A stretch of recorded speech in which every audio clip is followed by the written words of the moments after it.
Era el cumpleaños de mi hija, y llegué a su casa temprano con su pastel favorito. Toqué la puerta con una sonrisa, esperando ver su rostro iluminarse como cuando era una niña. Pero cuando abrió, su expresión era de total fastidio, como si no quisiera verme. «Ah, eres tú», murmuró sin siquiera mirarme a los ojos. Pero antes de seguir, verifica si ya estás suscrito al canal y escribe en los comentarios. ¿Desde dónde estás viendo este video? Nos encanta saber hasta dónde llegan nuestras historias. Todavía recuerdo el olor del pastel de almendras con ganache de chocolate que llevé a casa de mi hija Elena esa tarde. Era su 43º cumpleaños y yo había ahorrado 3 meses de mi jubilación para comprar esa pequeña obra de arte de la repostería francesa que tanto le gustaba. 2.200 pesos que no tenía, pero que gasté con gusto para ver su sonrisa. El taxi me dejó frente a la mansión que había ayudado a financiar 5 años atrás, una casa de 3 pisos en el mejor barrio de Puerto Vallarta, con vista al mar y piscina infinita. 1.800.000 pesos de mis ahorros para el enganche, dinero que había ahorrado centavo por centavo durante 45 años como profesora universitaria, haciendo horas extras y tutorías los fines de semana.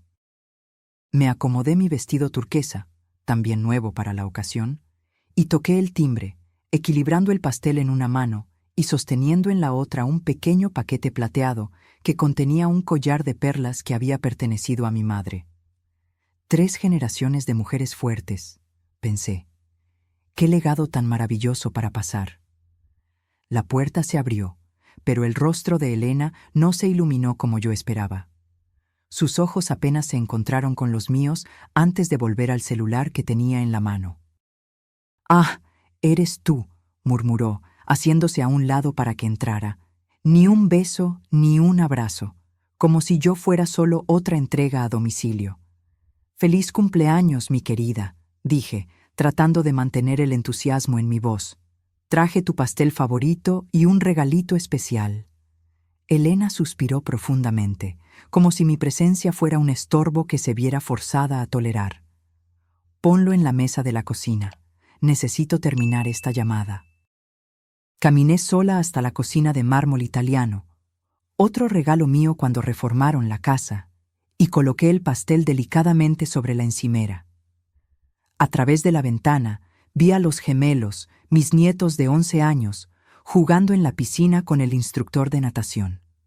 Ni siquiera notaron mi presencia. Me quedé allí, parada, escuchando el eco de la casa vacía, sintiéndome como una extraña invadiendo un espacio donde claramente no era bienvenida. 15 minutos después, Elena entró en la cocina. Estaba deslumbrante, como siempre, cabello perfectamente teñido, maquillaje impecable, uñas hechas. Todo esto costeado por la clínica de estética que yo le había financiado 8 años atrás. 350.000 pesos para que ella realizara su sueño de emprendedora. Un préstamo que yo había pedido usando mi apartamento como garantía y que nunca fue reembolsado. «Entonces», dijo, abriendo el refrigerador y sacando una botella de agua con gas, «¿viniste solo a dejar el pastel o te quedarás a cenar también?» La frialdad en su voz me cortó como un cuchillo. Tragué saliva, intentando controlar la decepción. «Pensé que tal vez podríamos pasar tiempo juntas en tu cumpleaños. Hace casi 2 meses que no nos vemos». Respondió, revisando de nuevo el celular. «En realidad, tengo planes para más tarde. Marcelo me va a llevar a cenar a La Marea». Solo nosotros 2. Marcelo, su tercer esposo. Un hombre que vivía de inversiones nunca especificadas y que, curiosamente, siempre necesitaba de mi ayuda financiera para sus proyectos de emergencia. El último había sido hace solo 3 semanas. 60.000 pesos para un supuesto negocio de importación que no podía esperar. Dinero que yo había sacado de mis ahorros para tratamiento médico.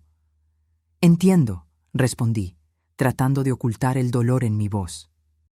«¿Tal vez podamos almorzar mañana entonces?» Elena puso los ojos en blanco y finalmente me miró directamente. Su rostro estaba tenso, como si estuviera conteniendo algo que quería decir desde hacía mucho tiempo. Mamá, necesitamos hablar. Señaló los taburetes altos alrededor de la isla de la cocina. Siéntate. Obedecí, sintiendo un nudo formarse en mi estómago. Conocía ese tono. Era el mismo que usaba de niña antes de decir algo deliberadamente cruel para probar mis límites. He estado pensando mucho últimamente, comenzó, girando lentamente el vaso de agua entre los dedos. Sobre el cumpleaños, sobre la vida, sobre lo que realmente me haría feliz. Asentí, tratando de parecer alentadora. Claro, querida, dime lo que quieres. Tal vez pueda ayudar de alguna manera. Elena puso el vaso sobre la mesa con un golpe sordo y me miró directamente a los ojos. Lo que vi allí me heló hasta los huesos. No era amor, ni siquiera irritación pasajera. Era puro desprecio. La única cosa que realmente me gustaría recibir de regalo de cumpleaños, dijo lentamente, pronunciando cada palabra con deliberada crueldad, es que simplemente desaparecieras de mi vida. Preferiblemente que te murieras. El mundo se detuvo. El aire fue succionado de la habitación.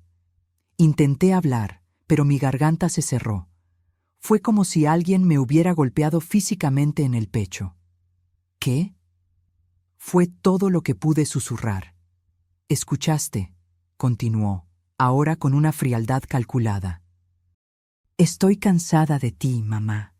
Cansada de tus llamadas constantes, de tus visitas inesperadas, de tu forma de inmiscuirte siempre en mi vida con tus consejos anticuados y tu insoportable necesidad emocional. Mis manos comenzaron a temblar incontrolablemente. 74 años de vida, 43 años siendo su madre, y nunca, jamás, imaginé que escucharía tales palabras salir de la boca de mi única hija. Elena, logré decir entre lágrimas que empezaban a formarse, soy tu madre. Te di todo, sacrifiqué todo por ti. Exacto, exclamó, levantándose del taburete. Por eso me estás asfixiando. No puedo respirar con tu presencia constante. Necesito espacio, necesito libertad. Necesito vivir mi vida sin tener que lidiar con tus expectativas y tu drama emocional. Miré el pastel de cumpleaños, las velas aún en la caja, esperando ser encendidas. Todo lo que había imaginado para ese día, abrazos, risas, recuerdos compartidos, se desvaneció como humo. Pero Elena, intenté una vez más. Solo quiero estar cerca de ti, ser parte de tu vida. Eres todo lo que tengo. Y ese es exactamente el problema, respondió, cruzando los brazos. El hecho de que yo soy todo lo que tú tienes. Arregla tu propia vida y déjame en paz. Me levanté del taburete, mis piernas temblando tanto que temí caerme. Tomé mi bolso y el pequeño paquete con el collar de perlas. El pastel se quedaría. Tal vez los gemelos lo apreciarían, aunque su madre no pudiera. No puedo creer que me estés diciendo esto, murmuré, después de todo lo que hice por ti. ¿Todo lo que hiciste? Se rió sarcásticamente. Mamá, todo lo que hiciste fue para tu propio beneficio, para sentirte necesaria, para tener control sobre mi vida. Pero ya no soy una niña, y ya no te necesito asfixiándome. Caminé hacia la puerta, cada paso costándome años de vida. En el umbral, me di la vuelta una última vez, esperando ver algún arrepentimiento en sus ojos, algún rastro de esa niñita dulce que había criado con tanto amor. Pero solo vi impaciencia. Impaciencia para que me fuera y ella pudiera continuar con su vida, libre de la carga que aparentemente yo representaba. «Feliz cumpleaños, Elena», susurré, y salí, cerrando la puerta suavemente detrás de mí. Lo que mi hija no sabía, mientras me observaba partir esa tarde soleada, es que ella había encendido algo dentro de mí que había permanecido dormido por décadas. Una llama que no era de autodestrucción, sino de renacimiento. El taxi me dejó frente a mi pequeño apartamento en el centro de la ciudad, un lugar modesto de 2 habitaciones que había comprado con el dinero de la venta de la casa familiar después de la muerte de mi esposo, 20 años atrás. Entré tambaleándome, dejé caer el bolso al suelo y me desplomé en el sofá desgastado. El mismo sofá donde había acunado a Elena de bebé, donde le había leído cuentos todas las noches, donde había secado sus lágrimas después de cada decepción. Las palabras de ella resonaban en mi mente como un estribillo cruel. Que te murieras. Mi propia hija había deseado mi muerte como regalo de cumpleaños. El dolor era físico, un peso abrumador en mi pecho que hacía difícil respirar. Pasé la noche en vela, recordando cada momento, cada sacrificio, cada centavo que había invertido en ella durante 4 décadas. Cuando Elena tenía 5 años y fue diagnosticada con asma severa, trabajé turnos extras en la universidad para pagar los tratamientos especializados que el seguro no cubría. Fueron 18,000 pesos en consultas y medicamentos. Dinero que obtuve vendiendo las joyas de matrimonio que mi esposo me había dado. A los 16, cuando quiso hacer un intercambio a los Estados Unidos, hipotequé este mismo apartamento para pagar los 250,000 pesos del programa. Gracias, mami, me había dicho en ese momento, abrazándome fuerte en el aeropuerto. Eres simplemente la mejor madre del mundo. Palabras que ahora parecían pertenecer a otra vida, otra persona. En la universidad, cuando Elena decidió cambiar de carrera 3 veces, de Derecho a Arquitectura, luego a Administración, pagué cada semestre sin una sola queja. En total, fueron casi 480,000 pesos. Dinero que conseguí dando clases extras los fines de semana y días festivos, sacrificando cualquier vida personal que pudiera haber tenido. Cuando se casó con su primer esposo, una ceremonia extravagante para 300 invitados en el mejor hotel de la ciudad, fui yo quien pagó por todo, 420,000 pesos. El vestido de diseñador, las flores importadas, la orquesta, el banquete gourmet. Es el día más feliz de mi vida, mamá, había dicho, radiante en su vestido de princesa. Y todo gracias a ti. El divorcio llegó 2 años después, seguido por un segundo matrimonio aún más caro, que también terminó en menos de 3 años. Y entonces, Marcelo, el esposo actual. La casa de 3 pisos, la clínica de estética, el auto de lujo que ayudé a financiar cuando el viejo se descompuso, 220,000 pesos.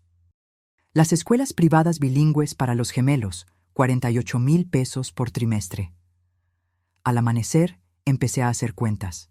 Encontré una caja vieja donde guardaba todos los recibos, todos los comprobantes de transferencias, todos los contratos que había firmado a lo largo de los años.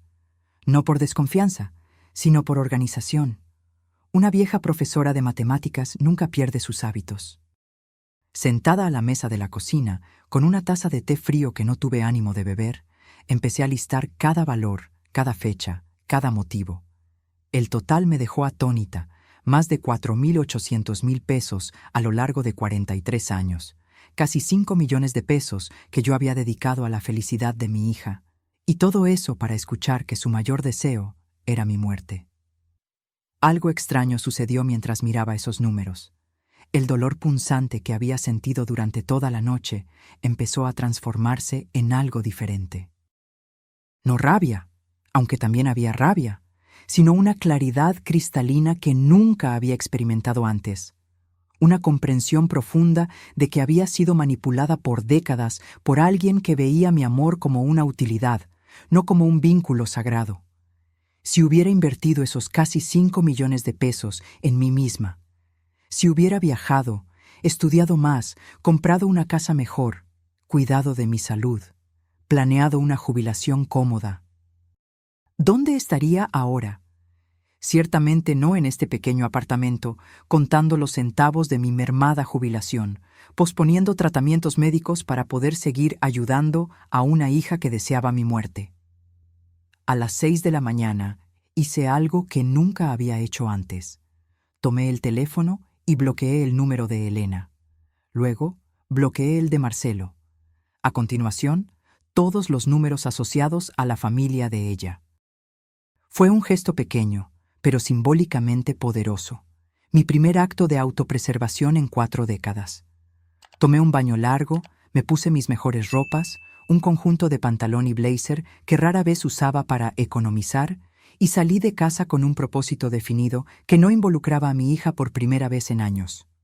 Primera parada, el banco. El mismo banco donde Elena y yo teníamos una cuenta conjunta para emergencias, en la cual yo depositaba regularmente pequeñas sumas para cualquier imprevisto que pudiera surgir en su vida.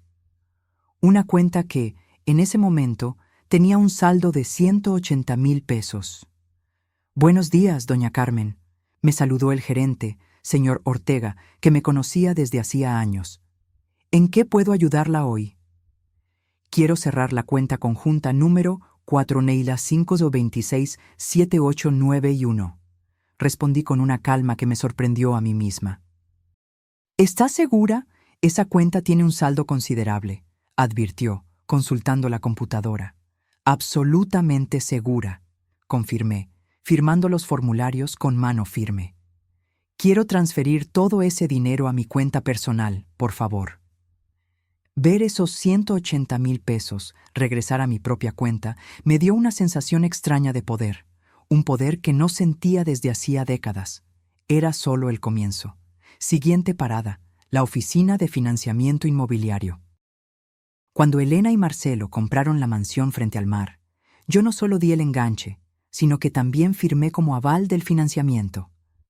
Eso significaba que, si ellos no podían pagar, la responsabilidad recaería sobre mí, pero también significaba que yo tenía derechos sobre esa propiedad. Doña Carmen, la oficial de préstamos, señora Ramírez, me recibió con una sonrisa. «¿Qué la trae por aquí hoy?» «Quiero revisar los términos del contrato de financiamiento donde aparezco como aval», expliqué. «Necesito entender exactamente cuáles son mis derechos y obligaciones». Mientras ella buscaba los documentos, recordé el día en que firmé esos papeles. Elena había llorado de emoción. «Gracias, mamá. Eres nuestro ángel de la guarda. Te amo tanto», había dicho, abrazándome con fuerza. Marcelo también había agradecido profusamente, asegurando que nunca atrasarían un pago. «Aquí está toda la documentación», dijo la señora Ramírez, colocando una carpeta gruesa frente a mí. «Como aval, usted es responsable de los pagos si los titulares primarios no pueden hacerlos. Pero usted también tiene el derecho de reclamar la propiedad si cree que los deudores no serán capaces de cumplir sus obligaciones». «Exacto», respondí, examinando cuidadosamente cada página. «¿Cuáles serían los siguientes pasos si decidiera ejercer mis derechos como aval?» «Usted necesitaría demostrar que hay riesgo de incumplimiento o que ya ha habido retrasos significativos», explicó. Lo que la señora Ramírez no sabía, y lo que Elena inconscientemente me había revelado la semana anterior, era que Marcelo había perdido recientemente una suma sustancial en una inversión fallida y que ellos habían atrasado el último pago de la hipoteca. Una información que ella compartió casualmente, probablemente esperando que yo ofreciera ayuda, como siempre hacía. «Perfecto», murmuré, recogiendo copias de todos los documentos importantes. «¿Y si quisiera iniciar ese proceso?» La señora Ramírez me miró con curiosidad, pero mantuvo el profesionalismo.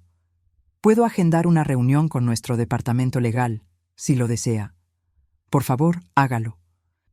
Cuando salí de la oficina, sentí una ligereza extraña, como si estuviera flotando sobre las calientes aceras de la ciudad. Durante 43 años, había vivido para Elena. Había sacrificado mis propios sueños, mi dinero, mi tiempo, mi salud, todo para darle a ella la vida que siempre quiso. ¿Y el resultado? Ella deseaba mi muerte como regalo de cumpleaños. Mi siguiente parada fue un lugar que no visitaba desde hacía años, la agencia de viajes Horizontes Nuevos, especializada en nuevos comienzos para la tercera edad. Había guardado un folleto de ellos por años, soñando secretamente con posibilidades que siempre parecían fuera de mi alcance. «Buenas tardes», me saludó una joven asesora llamada Lucía. «¿Cómo puedo ayudarla?» «Vi su programa sobre jubilados en el extranjero», respondí, sentándome cómodamente en la silla frente a su escritorio. Me gustaría información completa sobre cómo una mujer de 74 años puede comenzar una nueva vida en España. Los días siguientes fueron una montaña rusa de emociones y preparativos secretos. Cada mañana me despertaba con una mezcla de dolor, determinación y algo que no sentía desde hacía mucho tiempo: esperanza. Era como si hubiera despertado de un largo trance donde vivía solo para satisfacer los caprichos de mi hija. Y ahora, finalmente, estaba viviendo para mí misma. El martes, mi teléfono sonó insistentemente. Era Elena. Ignoré la llamada. Me llamó 5 veces más, dejando mensajes cada vez más irritados. «Mamá, necesito hablar contigo». «Mamá, ¿estás bien? ¿Por qué no contestas?» «Mamá, los gemelos tienen una presentación en la escuela el jueves y necesitamos que te quedes con ellos después». «Mamá, estoy empezando a preocuparme». La ironía no se me escapó. La misma mujer que había deseado mi muerte como regalo de cumpleaños estaba ahora preocupada porque yo no contestaba sus llamadas, no porque me echara de menos o se preocupara por mi bienestar, sino porque me necesitaba para algo. El miércoles recibí la visita de mi vecina y amiga de toda la vida, Dolores, una mujer de 70 años que había presenciado silenciosamente todos mis sacrificios por Elena a lo largo de las décadas. «Carmen», dijo, sentada en mi sala con una taza de café, «te ves diferente. ¿Pasó algo?» Le conté todo.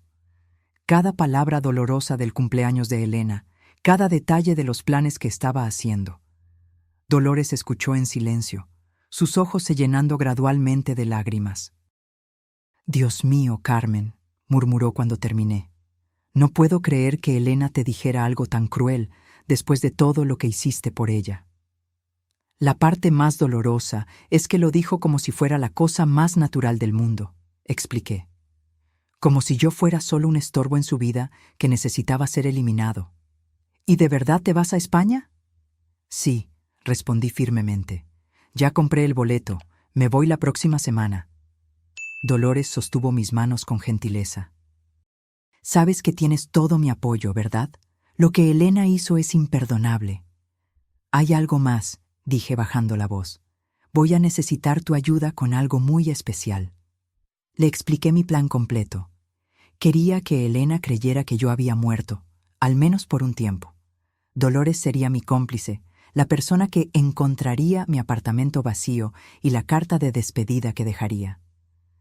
«Es brillante», murmuró Dolores con una sonrisa cómplice. «Esa niña ingrata finalmente va a entender lo que significa perderte». «¿Me ayudarás?» «Claro que sí. De hecho, creo que es exactamente lo que Elena necesita para reaccionar». Esa noche trabajé en la carta más importante de mi vida, la carta que lo cambiaría todo para siempre. Escribí y reescribí cada palabra, asegurándome de que transmitiera exactamente lo que quería decir. «Mi querida Elena», comencé. «Me pediste como regalo de cumpleaños que desapareciera de tu vida, y he decidido conceder tu deseo. Cuando leas esta carta, ya estaré lejos de aquí, comenzando la vida que debí haber vivido hace décadas, en lugar de sacrificarlo todo por ti». Continué escribiendo por horas, documentando cada centavo que había gastado en ella, cada sacrificio que había hecho, cada oportunidad que había perdido por estar siempre disponible para sus necesidades. Pero no era una carta amarga, era educativa. Quería que ella entendiera exactamente lo que había perdido. «Junto con esta carta encontrarás todos los documentos legales que firmé esta semana», continué. «El cambio del testamento, la cancelación de tu plan de seguro médico complementario que yo pagaba, la notificación de que, como aval de tu hipoteca, he decidido ejercer mis derechos debido a su reciente inestabilidad financiera y el cierre de todos los beneficios que recibías de mí». Era una carta de 18 páginas que detallaba meticulosamente todo lo que cambiaría en su vida ahora que yo había desaparecido, exactamente como ella quería. «Tu vida será mucho más fácil sin mí», concluí, «pero también será mucho más cara. Espero que valga la pena». El jueves, mientras guardaba mis pertenencias más importantes en 2 maletas, recibí otra llamada de Elena. De nuevo, no contesté. Me llamó 4 veces más, dejando mensajes cada vez más desesperados. En la última, su voz sonaba genuinamente angustiada. «Mamá, por favor, llámame. Algo pasó. Necesito tu ayuda. El banco nos llamó para una reunión de emergencia mañana sobre la hipoteca. Por favor, llámame tan pronto como escuches este mensaje». Así que era eso. El banco ya se había puesto en contacto con ella sobre mi solicitud de revisión del contrato. La realidad comenzaba a imponerse. El viernes, Marcelo apareció en mi puerta. Parecía exhausto y desesperado, con profundas ojeras y la barba sin afeitar, una imagen muy diferente del hombre siempre elegante y confiado que conocía. «Carmen», dijo con voz suplicante. «Elena me contó lo que pasó entre ustedes dos. Sé que lo que dijo fue terrible, incluso imperdonable, pero por favor, no le hagas esto a nuestra familia». «¿Hacer qué?», pregunté, fingiendo inocencia. «El banco nos dijo que estás iniciando un proceso para quedarte con la casa debido a retrasos en la hipoteca. Por favor, Carmen, fue solo un mes. Tuve algunos problemas con inversiones, pero lo voy a resolver todo, te lo prometo». Era fascinante. Cuando Elena quería deshacerse de mí, yo era un estorbo. Pero cuando se dieron cuenta de que yo controlaba las riendas financieras que mantenían su lujoso estilo de vida, de repente yo era importante de nuevo. «Marcelo», dije con calma, «tu esposa fue muy clara conmigo. Mi presencia en su vida es una carga que ella ya no quiere soportar. Solo estoy respetando sus deseos». «Pero Carmen, ¿sabes cómo es Elena cuando está enojada? No quiso decir eso». «¿No lo quiso decir?», porque sonó bastante convincente cuando deseó mi muerte como regalo de cumpleaños. Marcelo bajó la cabeza. Sabía que no tenía argumento para defender lo indefendible. «Por favor», insistió, «dame una oportunidad de arreglar esto. Hablaré con Elena. Haré que entienda lo equivocada que está». «Es demasiado tarde», respondí, cerrando lentamente la puerta. «Dales un beso a mis nietos por mí». El sábado fue mi último día en esa ciudad donde había pasado toda mi vida. Caminé por los lugares que habían sido importantes para mí: la universidad donde di clases por 38 años, el parque donde llevaba a Elena de niña, la iglesia donde me casé con su padre. Fue mi despedida silenciosa de una vida que había vivido completamente para los demás. El domingo comenzaría una vida que, finalmente, viviría para mí misma. En la mañana del domingo, Dolores tocó a mi puerta como habíamos acordado. Trajo café fresco y una sonrisa cómplice que me llenó de energía. «¿Lista para tu gran escape?», preguntó, guiñándome un ojo. «Más que lista», respondí, llevando mis 2 maletas a la puerta. «¿Tienes las llaves de repuesto de mi apartamento?». «Aquí están», dijo ella, mostrando el conjunto de llaves que le había dado la noche anterior. «Y también tengo la carta para Elena y todos los documentos que vas a dejar». Habíamos planeado todo meticulosamente. Dolores esperaría hasta el martes para ir al apartamento de Elena y entregarle los documentos, fingiendo que había encontrado mi apartamento vacío y se había preocupado por mi desaparición.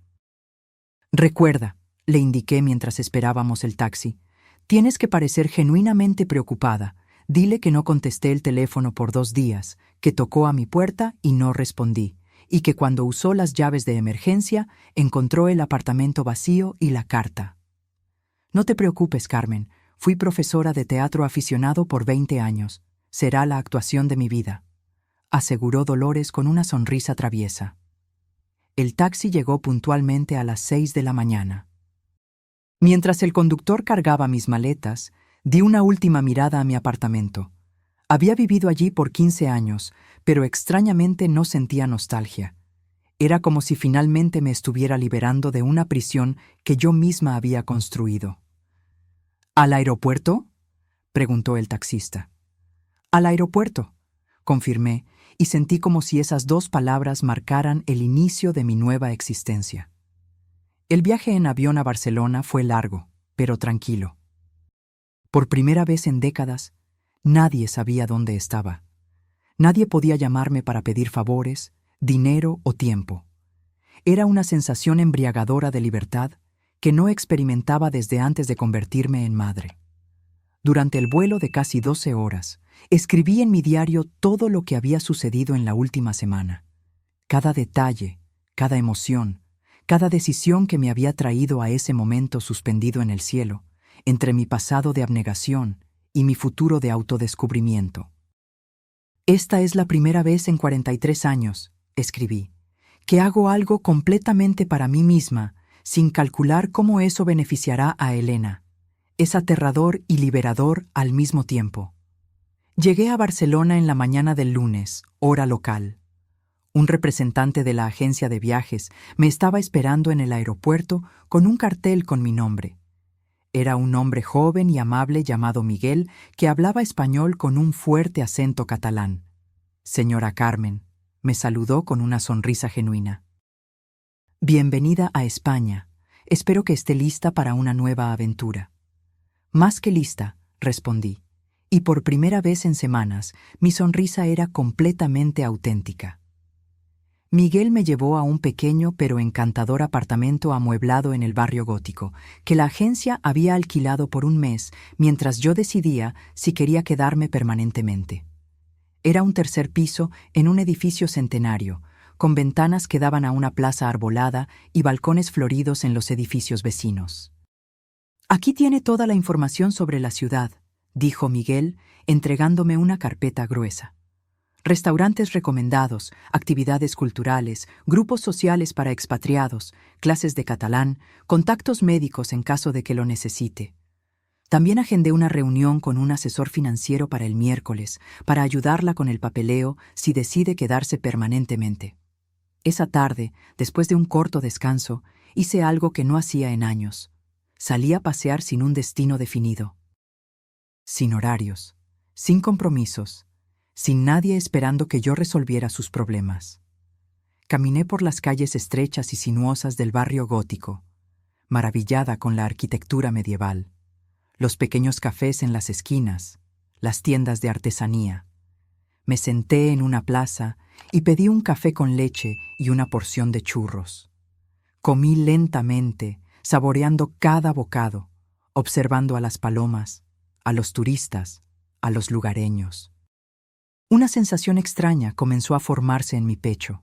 No era tristeza, no era culpa, era paz. Mientras caminaba de regreso al apartamento al final de la tarde, calculé mentalmente cuánto dinero había gastado en Elena solo en los últimos 5 años. Entre el enganche de la casa, los pagos de la clínica de estética, el auto, las escuelas de los gemelos, las emergencias constantes, había sido por lo menos 2,3 millones de pesos. Dinero que yo podría haber usado para viajar por el mundo, para vivir cómodamente, para realizar los sueños que había pospuesto por décadas. En cambio, se lo di todo a una hija que consideraba mi amor una carga y mi presencia un estorbo. A las 8 de la noche, hora de Barcelona, calculé que serían las 2 de la tarde en Puerto Vallarta. Dolores se estaría preparando para ir al apartamento de Elena para entregar la carta que lo cambiaría todo. Me senté en el pequeño balcón de mi apartamento temporal, bebiendo una copa de vino tinto español, y esperé. Sabía que en unas horas mi teléfono comenzaría a sonar desesperadamente. Elena finalmente entendería lo que significaba realmente perderme. A la medianoche, mi teléfono comenzó a vibrar insistentemente. Era Elena. Dejé que sonara hasta que se detuvo. Inmediatamente sonó de nuevo, y de nuevo, y de nuevo. En el quinto intento, contesté. «¡Mamá!», gritó, su voz ahogada por el llanto. «¿Dónde estás? Dolores apareció en casa con una carta tuya. Dijo que desapareciste. ¿Qué está pasando? ¿Qué locura es esta?» «Hola, Elena», respondí con calma, observando las luces de la ciudad antigua mientras hablaba. «¿Ya leíste la carta?» «Sí, la leí. ¿Te volviste loca? ¿Cómo pudiste hacernos esto? ¿Dónde estás?» «Estoy exactamente donde necesito estar, lejos de ti, como deseaste. Pero yo no quería eso. Yo no quería que de verdad te fueras. Solo estaba enojada, frustrada. Ahí estaba. La táctica típica de Elena, minimizar el daño que había causado, hacerme sentir culpable por reaccionar a su crueldad. ¿No lo quisiste decir cuando me dijiste que tu mayor deseo de cumpleaños era que me muriera? Pregunté, porque sonaste bastante convincente. Yo solo estaba estresada. Marcelo perdió dinero en una inversión. Los niños están dando problemas en la escuela. La clínica no está yendo bien. No debí haberme desquitado contigo. Tienes razón, no debiste. Pero ya está hecho y las palabras no pueden ser desdichas. Pero mamá, por favor, vuelve. Te necesitamos, te necesito. Qué interesante era esto. Ahora me necesitaba. Ahora que había leído la carta detallando todos los beneficios financieros que había perdido. Ahora que sabía que podría perder la casa. Ahora que entendía que tendría que pagar por su propio seguro médico complementario y encontrar quién cuidara de los gemelos cuando quisiera salir.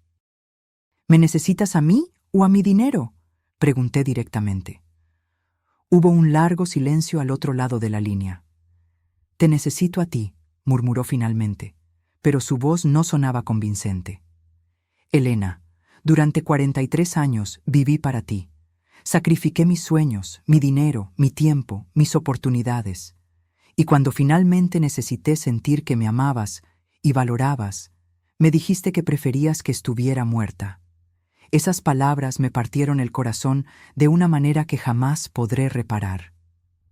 Lo siento mucho, mamá. Lo siento mucho de verdad. Las disculpas no son suficientes, Elena. El daño está hecho. ¿Y sabes algo?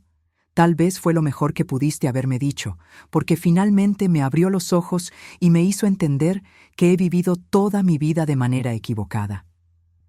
¿A qué te refieres? Me refiero a que por primera vez en décadas estoy viviendo para mí misma, y eso es maravilloso. ¿Dónde estás, mamá? Por favor, dime, imploró Elena, su voz ahogada por las lágrimas. Los gemelos están preguntando por la abuela. No entienden por qué desapareciste. Era fascinante cómo, ahora que yo no estaba disponible, mis nietos de repente me echaban de menos. Durante todos estos años, cuando yo cancelaba mis planes para cuidarlos, cuando les compraba regalos caros, cuando los llevaba al parque mientras Elena iba de compras, era solo lo que se esperaba de mí. Pero ahora que yo me había ido, mi ausencia se sentía. Los niños estarán bien, respondí, mirando las estrellas sobre Barcelona. Son resilientes. Lo que aprenderán es que las acciones tienen consecuencias y que las palabras dolorosas pueden destruir relaciones para siempre. Pero mamá, por favor, no puedes simplemente desaparecer así. ¿Y si algo te pasa? ¿Y si te enfermas? ¿Cómo vamos a saberlo? Ahora le preocupaba mi bienestar. Qué conveniente. Elena, en los últimos 3 años, tuve 2 episodios de presión alta que me llevaron al hospital. ¿Sabes cuántas veces me visitaste? Ninguna. Siempre tenías algo más importante que hacer. Eso no es verdad, protestó débilmente. Es verdad. La primera vez te llamé desde la sala de emergencias. Dijiste que no podías venir porque tenías una fiesta en casa de una amiga. La segunda vez era el cumpleaños de Marcelo y estabas celebrando. El silencio al otro lado de la línea confirmó que ella recordaba perfectamente cada ocasión. Yo pensé que no era serio, murmuró. Claro, porque mi salud nunca fue una prioridad para ti, pero mis cheques sí lo eran. No es sobre el dinero, gritó Elena. Es sobre ti. Te echo de menos, mamá. ¿Me echas de menos a mí o echas de menos tener a alguien disponible las 24 horas del día para resolver tus problemas? Colgué sin esperar una respuesta. El teléfono volvió a sonar, pero esta vez lo silencié por completo. Necesitaba paz para disfrutar mi primera noche de libertad en un nuevo país. Los días siguientes fueron un descubrimiento constante, no solo de Barcelona, sino de mí misma. Había partes de mi personalidad, intereses y deseos que se habían quedado dormidos por décadas mientras yo vivía en función de Elena. Ahora se despertaban, uno por uno, como flores después de una larga sequía. Descubrí que me encantaba la arquitectura gótica y podía pasar horas admirando los detalles de la Catedral de Barcelona. Me di cuenta de que tenía un talento natural para los idiomas y que el catalán, con sus similitudes al español, no era tan difícil como imaginaba. Redescubrí mi amor por las matemáticas, algo que había enseñado por años, pero que hacía mucho tiempo no practicaba por placer. El miércoles tuve mi reunión con el asesor financiero español. Era un hombre mayor llamado señor Ferrer, que me ayudó a entender todas mis opciones para la residencia permanente en España. Con sus ahorros actuales y su jubilación mexicana, explicó, usted puede vivir cómodamente aquí por muchos años. España tiene excelentes programas de salud para jubilados extranjeros y la calidad de vida en Barcelona es excepcional. Por primera vez en años, hablé abiertamente sobre mis finanzas sin preocuparme por ahorrar dinero para las emergencias de Elena. Era liberador calcular mis gastos basados únicamente en mis propias necesidades y deseos. Usted también puede invertir parte de sus ahorros aquí en España, continuó el señor Ferrer. Los rendimientos son estables y seguros. En 5 años podría aumentar significativamente su patrimonio si invierte con sabiduría. Aumentar mi patrimonio. ¿Cuántas veces tuve esa oportunidad?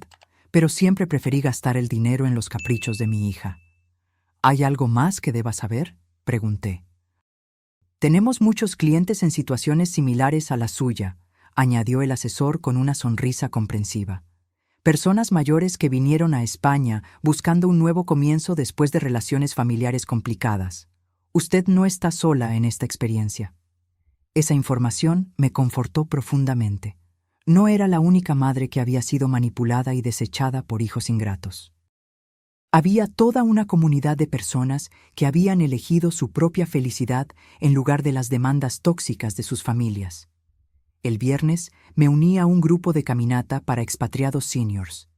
Había 12 personas, todas entre 65 y 80 años, todas buscando aventura y nuevas experiencias.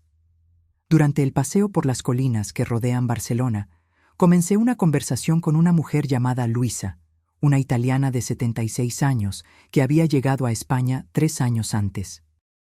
¿Qué la trajo por aquí?, me preguntó mientras admirábamos la vista panorámica de la ciudad. Una hija que me dijo que su mayor deseo de cumpleaños era que me muriera. Respondí sin filtros. Ya no tenía energía para suavizar la realidad. Luisa me miró con los ojos muy abiertos. ¿Es en serio? Completamente. Después de financiar su casa, prácticamente criar a sus hijos y sacrificar mi jubilación por sus necesidades, me dijo que mi presencia en su vida era una carga insoportable. «Dios mío», murmuró Luisa, «¿y qué hiciste?» «¿Qué? Desaparecí de su vida y aquí estoy». Luisa sonrió con admiración. «Eres muy valiente.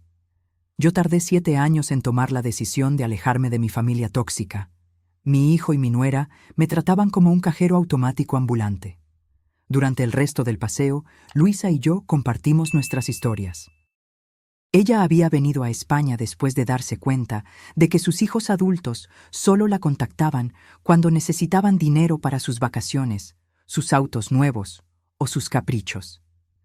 Cuando decidió imponer límites, la acusaron de ser una madre egoísta y la amenazaron con no dejarla ver a sus nietos.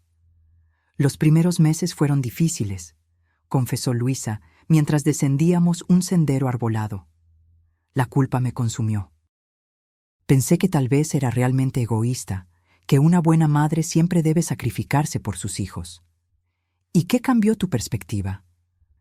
Me di cuenta de que mis hijos nunca se preguntaron si yo era feliz, si tenía suficiente dinero para mis propias necesidades, o si mis sacrificios constantes me estaban lastimando. A ellos solo les importaba lo que yo podía darles. Eso no es amor, Carmen, es explotación. Las palabras de ella resonaron profundamente en mi corazón. Por décadas, había confundido manipulación emocional con amor filial, demandas constantes con necesidad genuina. Al final del paseo, Luisa me invitó a un grupo de apoyo que se reunía quincenalmente, mujeres mayores que habían tomado la difícil decisión de priorizar su bienestar por encima de las expectativas familiares tóxicas. Acepté de inmediato. Esa noche, encendí mi teléfono por primera vez en 3 días. Tenía 78 llamadas perdidas y 32 mensajes de texto. La mayoría era de Elena y Marcelo, pero también había algunas de números desconocidos, probablemente amigos que ellos habían reclutado para intentar localizarme. Leí los mensajes cronológicamente, observando la evolución del pánico de mi hija. Los primeros aún eran emocionales. Por favor, mamá, vuelve. Te necesitamos. Los niños están llorando por ti. Pero gradualmente se volvieron más desesperados y centrados en cuestiones financieras. El banco nos llamó para otra reunión. Dicen que solicitaste una revisión del contrato como aval. No pueden quitarnos la casa por un malentendido. En el cuarto día, los mensajes se habían vuelto agresivos. Esto es ridículo, mamá. Estás arruinando nuestras vidas por una rabieta. Actúa como una adulta y vuelve. Y finalmente, desesperados. Llamé a todos los hospitales, a la policía, a tus amigos. Nadie sabe dónde estás. Si algo te pasa, va a ser mi culpa. Por favor, solo dime que estás bien. Era fascinante observar cómo en ningún momento Elena se disculpó genuinamente por desear mi muerte. En ningún momento reconoció la crueldad de sus palabras o expresó remordimiento real. Todo giraba en torno a las consecuencias negativas que mi ausencia tenía para ella. Decidí responder a un último mensaje. Estoy perfectamente bien y más feliz de lo que he estado en años. Lo que estás experimentando ahora son las consecuencias naturales de tus acciones. Espero que esta experiencia te ayude a entender el valor de las personas que amas antes de que sea demasiado tarde con otras en tu vida. La respuesta llegó de inmediato. Por favor, mamá, podemos arreglar esto. Prometo que nunca más diré cosas horribles. Solo vuelve. Escribí mi respuesta final. Las promesas vacías no arreglan corazones rotos. Elena, las palabras que me dijiste revelaron lo que realmente piensas de mí. No puedes deshacer esa verdad con promesas desesperadas. Después de enviar ese mensaje, bloqueé su número y todos los números asociados a Marcelo. También bloqueé los números desconocidos que me habían llamado. Era hora de cerrar este capítulo de una vez por todas. En la semana siguiente, me reuní de nuevo con el señor Ferrer para firmar los papeles que me permitirían residir permanentemente en España. También hice arreglos para transferir definitivamente mi jubilación mexicana e iniciar el proceso de venta de mi apartamento en Puerto Vallarta. ¿Estás segura de que quiere hacerlo permanente?, preguntó el señor Ferrer. Es una decisión muy significativa. Nunca he estado más segura de nada en mi vida, respondí, firmando cada documento con mano firme. Por primera vez en décadas, estoy tomando decisiones basadas en mi propia felicidad, no en las demandas de los demás. Esa tarde, recibí una llamada de Dolores, mi querida vecina y cómplice. Su voz sonaba animada. «Carmen, no vas a creerlo», dijo. «Elena vino a mi apartamento ayer llorando histéricamente. Imploró que te dijera que volvieras, que había sido un terrible malentendido». «¿Y qué le dijiste?» «Dije la verdad, que lo que te había dicho era imperdonable y que si yo fuera tú, también habría desaparecido para siempre. Debiste haber visto su cara cuando se dio cuenta de que incluso los vecinos sabían lo cruel que había sido contigo». ¿Mencionó algo sobre los problemas financieros? «Oh, sí. Dijo que sin tu ayuda no pueden pagar la hipoteca, que el banco está presionando, que Marcelo no puede resolver la situación financiera y que los niños necesitan cosas para la escuela que ellos no pueden pagar. Básicamente, se dio cuenta de todo lo que yo hacía por ellos cuando lo perdió.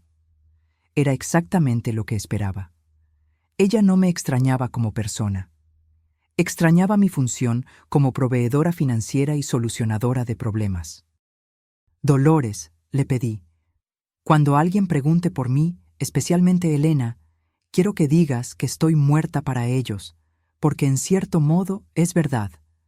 La Carmen que constantemente se sacrificaba por una hija ingrata, realmente murió en su cumpleaños. Lo entiendo perfectamente, respondió Dolores. ¿Y sabes algo? Creo que es la mejor muerte que pudiste haber elegido. 3 semanas después de mi llegada a España, mi nueva vida había tomado forma de maneras que nunca imaginé. Me inscribí en clases de catalán 3 veces por semana. Comencé un curso de acuarela los martes y jueves, descubriendo un talento artístico que ni siquiera sabía que poseía. Me uní a un club de lectura para expatriados que se reunía los domingos. Por primera vez en décadas, mi agenda estaba repleta de actividades que yo había elegido. Actividades que me proporcionaban placer y crecimiento personal, no obligaciones impuestas por las necesidades de los demás. Pero la transformación más sorprendente era financiera. Sin las constantes demandas de Elena, mis ahorros no solo se mantenían estables, estaban creciendo. Las inversiones que había hecho con el señor Ferrer ya mostraban rendimientos positivos y por primera vez podía planear mi futuro financiero basado únicamente en mis propias necesidades. Ese miércoles de abril, mientras tomaba café de la mañana en el balcón soleado de mi apartamento, recibí una llamada de un número internacional que no reconocí. Dudé en contestar, pero la curiosidad me ganó. ¿Señora Carmen Aguirre?, preguntó una voz femenina con acento mexicano. Sí, soy yo. ¿Quién habla? Mi nombre es Raquel Mendoza. Soy trabajadora social del Departamento de Servicios Familiares en Puerto Vallarta. La llamo porque recibimos una denuncia sobre su bienestar. Mi sangre se heló. ¿Una denuncia? ¿De qué tipo? Su hija, Elena Aguirre, hizo una denuncia alegando que usted podría estar sufriendo de demencia o deterioro cognitivo y que ha tomado decisiones financieras y de vida que la ponen en riesgo.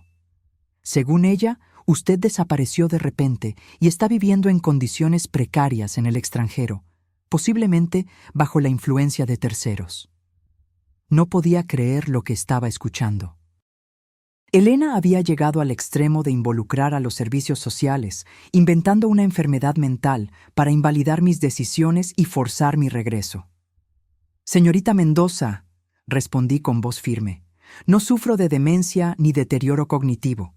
Estoy viviendo en España por mi propia elección, en un apartamento cómodo, con excelentes cuidados médicos y en perfecta salud mental. Las alegaciones de mi hija son completamente falsas. Entiendo su posición, señora Aguirre, pero necesitamos verificar su bienestar. ¿Sería posible coordinar una evaluación médica y psicológica a través del consulado mexicano en España?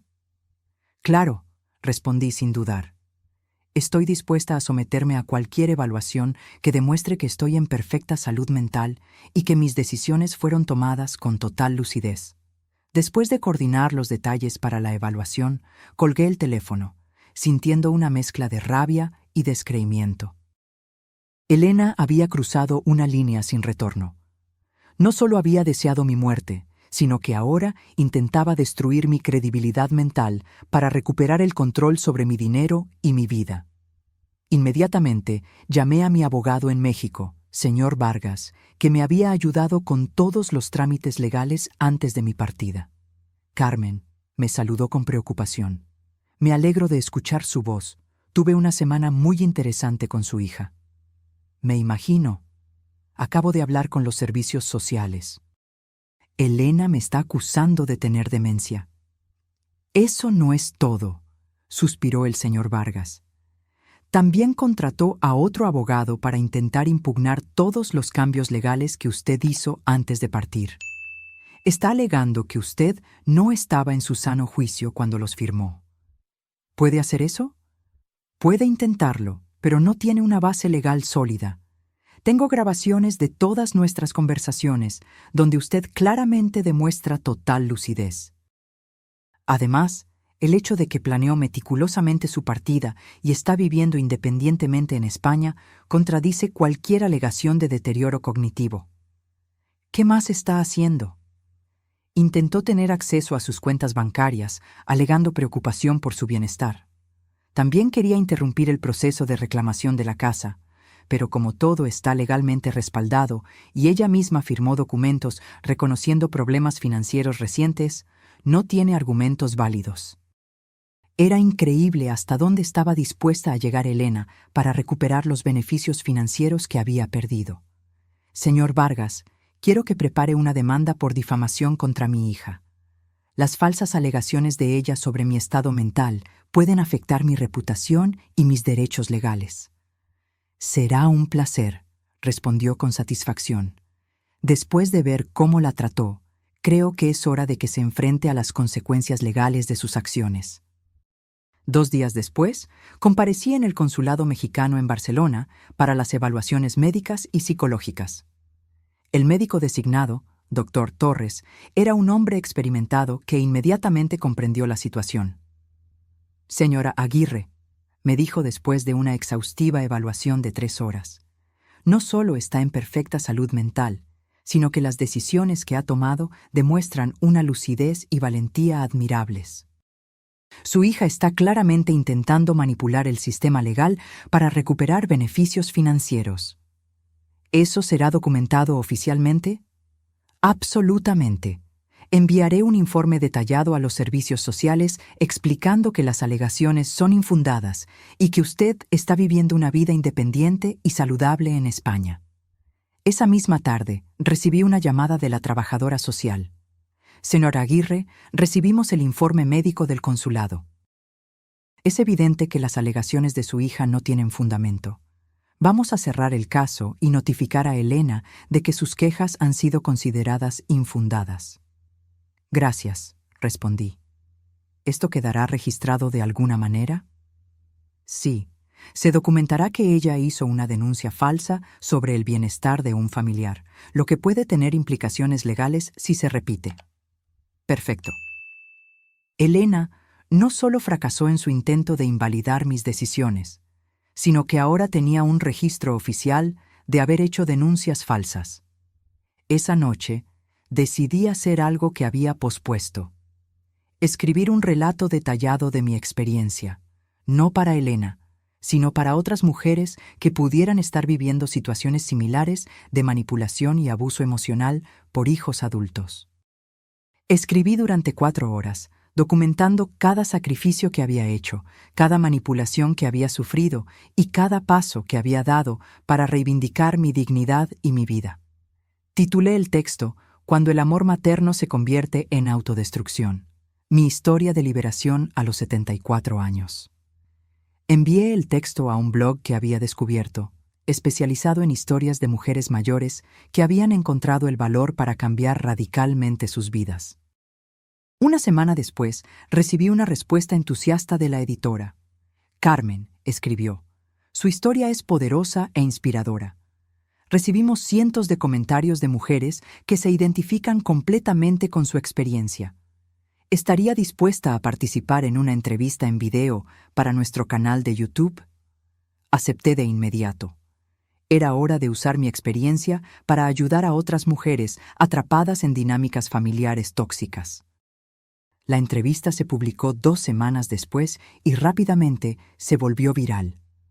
Miles de mujeres compartieron historias similares de hijos adultos que las manipulaban emocionalmente y explotaban financieramente. Los comentarios eran un catálogo de dolor y reconocimiento. Mi hijo de 37 años vive en mi casa, no paga alquiler y me insulta cuando le pido que busque empleo, escribió una mujer. Mi hija solo me llama cuando necesita dinero para las vacaciones, pero nunca tiene tiempo para visitarme cuando estoy enferma, compartió otra. Pensé que era la única madre que se sentía usada por sus propios hijos, confesó una tercera. Pero lo más impactante vino una semana después de la publicación de la entrevista. Recibí un correo electrónico de una dirección que inmediatamente reconocí. Era de Marcelo, mi yerno. Carmen, escribió. Vi tu entrevista en YouTube. Necesito que sepas que estoy completamente de acuerdo contigo. Lo que Elena dijo fue imperdonable, y la forma en que te trató por años es inaceptable. Fui testigo de cómo te manipula y te usa, pero nunca tuve el valor de confrontarla porque éramos tan dependientes de tu ayuda financiera. Continuó. Quiero que sepas que los gemelos te extrañan mucho y no entienden por qué ya no vienes a verlos. Elena les dijo que estás enferma y no puedes visitarlos, pero creo que merecen saber la verdad cuando sean mayores. El correo electrónico terminaba. Sé que probablemente es demasiado tarde para disculpas, pero quería que supieras que al menos una persona en esta familia reconoce cuánto te sacrificaste por nosotros. Espero que seas feliz en tu nueva vida. Leí el correo electrónico 3 veces antes de decidir cómo responder. Finalmente escribí: Marcelo, agradezco tu honestidad, pero las disculpas tardías no cambian el daño causado. Espero que esta experiencia te ayude a ser un mejor esposo y padre, y que les enseñes a tus hijos a valorar a las personas que los aman antes de que sea demasiado tarde. Fue la primera vez que alguien en mi familia reconoció públicamente el abuso que había sufrido. Eso no cambió mi decisión de mantener la distancia, pero me dio una sensación de validación que había necesitado por años. Mi nueva vida en España florecía de maneras inimaginables. Tenía amigos genuinos que me valoraban por quien yo era, no por lo que podía dar.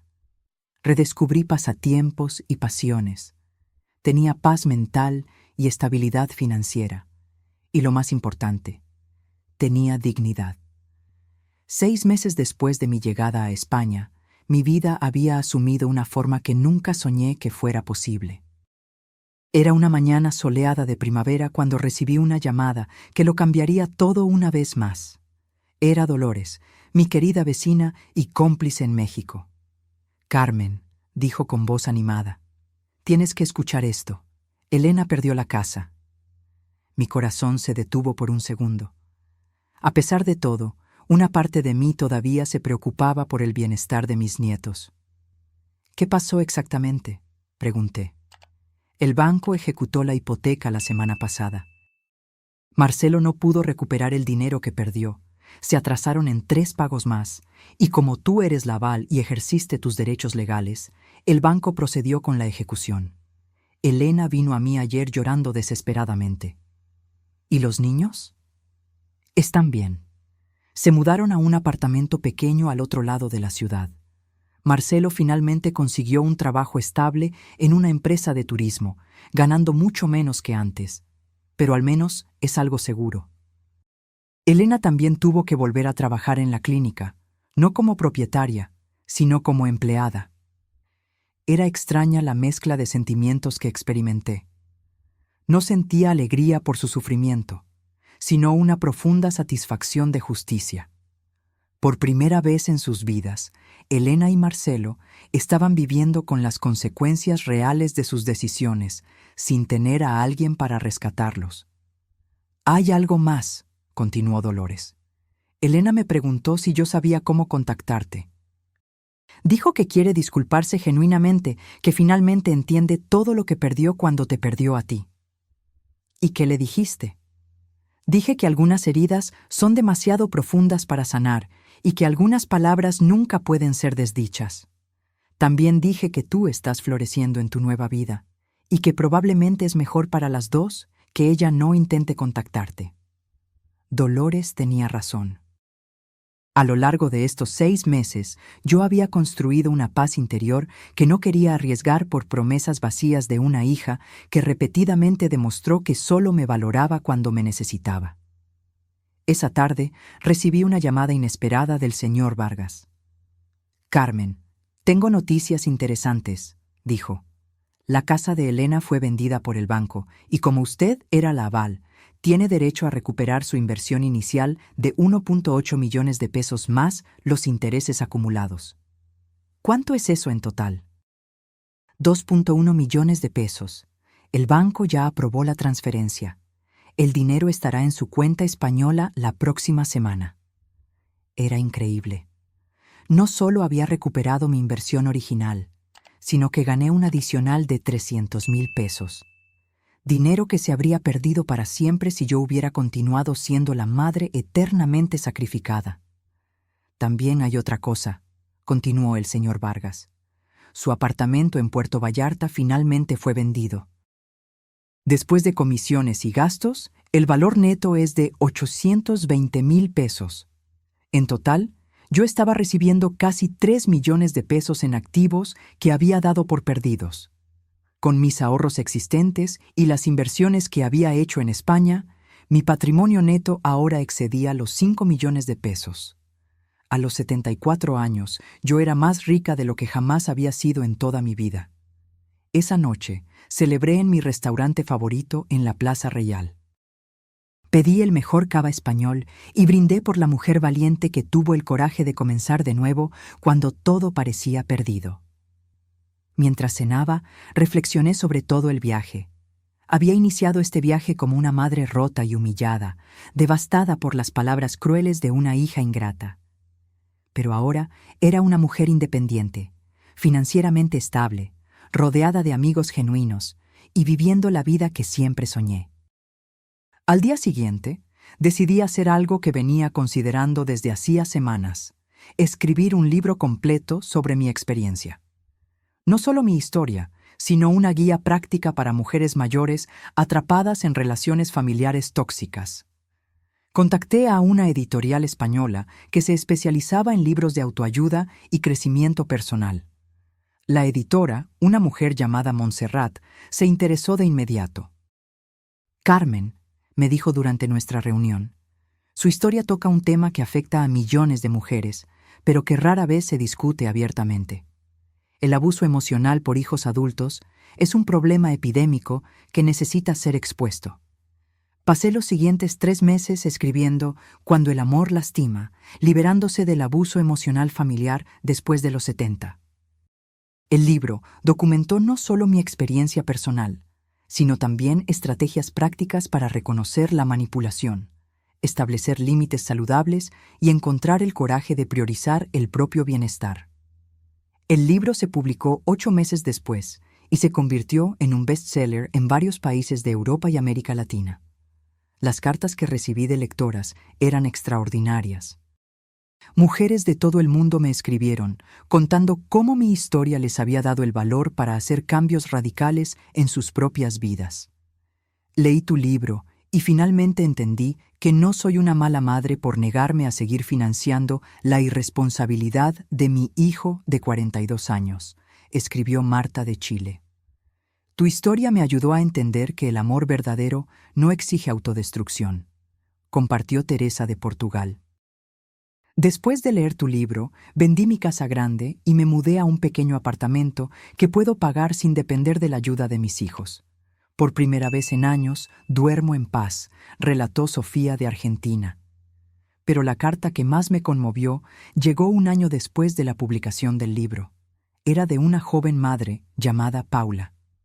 Señora Aguirre, escribió, tengo 32 años y una madre de 67 que ha sacrificado su vida entera por mí y mis hermanos. Después de leer su libro, me di cuenta de que la estamos tratando exactamente como Elena la trató a usted. Su historia me abrió los ojos y me hizo entender que estaba repitiendo un patrón tóxico que podría destruir mi relación con mi madre para siempre. Ayer llamé a mi madre y me disculpé por todos los años de darla por sentada. También le dije que quiero ayudarla a realizar sus propios sueños en lugar de esperar que siempre esté disponible para los míos. Gracias por ayudarme a entender esto antes de que fuera demasiado tarde. Esa carta me hizo llorar de alegría. Mi dolor había servido para evitar que otras familias pasaran por la misma destrucción.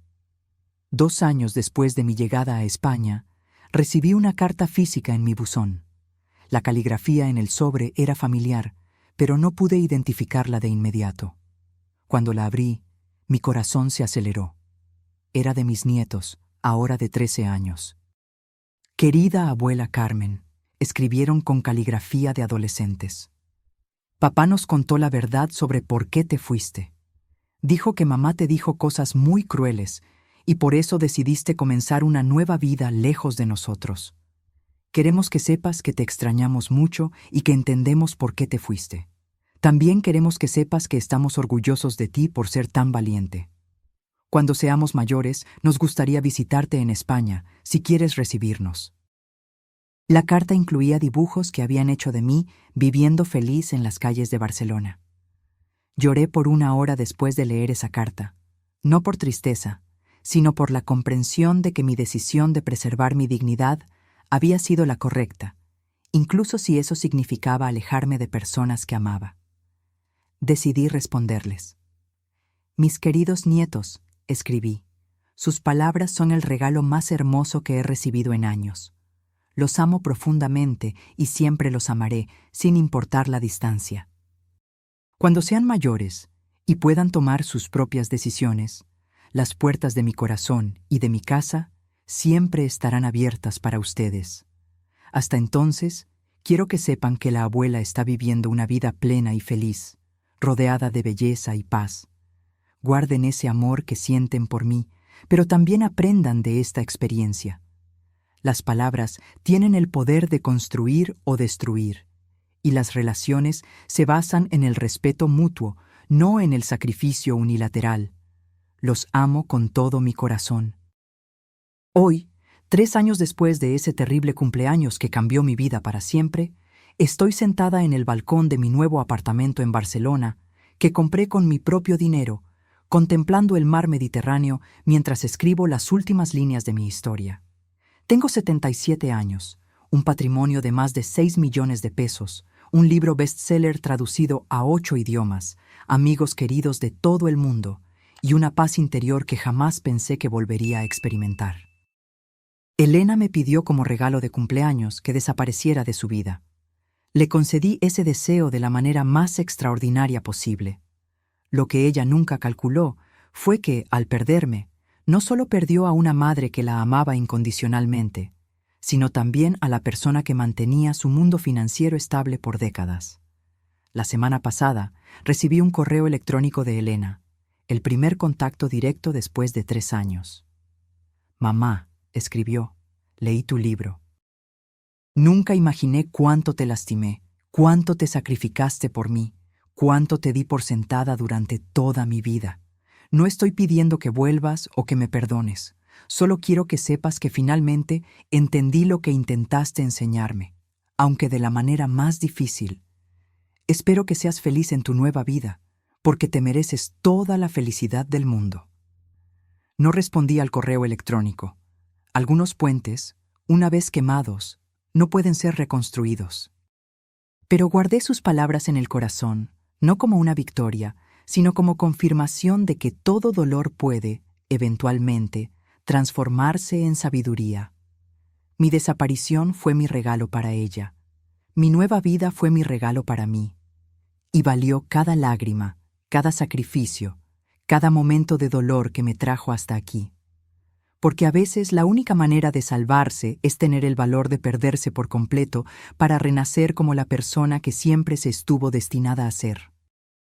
Ahora, si te gustó esta historia, haz clic en este próximo video que está apareciendo en la pantalla, porque en él hay una historia de traición y giro como nunca antes habías visto.